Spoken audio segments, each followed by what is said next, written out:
தண்ணீர் குடிக்கிறதுக்கு பயன்படுத்துகிறோம், குளிக்கிறதுக்கு பயன்படுத்துகிறோம், அழுக்கான துணியை துவைக்கிறதுக்கு பயன்படுத்துகிறோம், பழங்கள் மேலே இருக்கிற தூசியை போக்குறதுக்கு பயன்படுத்துகிறோம், சமைக்கிறதுக்கு பயன்படுத்துகிறோம், பாத்திரங்களை கழுவுறதுக்கு, வீடு கட்டுறதுக்கு தேவையான செங்கலை உருவாக்குறதுக்கு, வீடு கட்டுறதுக்கு, வீடு கட்டினதுக்கு அப்புறம் வீட்டை கழுவுறதுக்கு, இப்படி எல்லாத்துக்கும் பயன்படுத்துகிறோம்.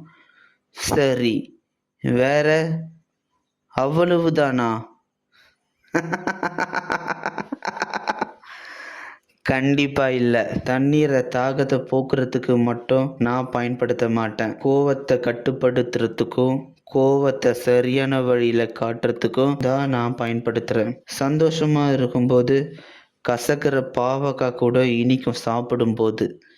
ஆனால் கோவமா இருக்கும்போது மட்டும்தான் தித்திக்கிற தேனும் பாவக்காய் போல கசக்கும். கோவத்தில் நான் எழுதின கதை பேர் தான் காதலிக்காக. அந்த கோவத்தை தூண்டின இடத்துல அதுக்கான பலனை நான் இப்போ அனுபவிக்க போகிறேன். அப்போ சொல்லட்டுமா?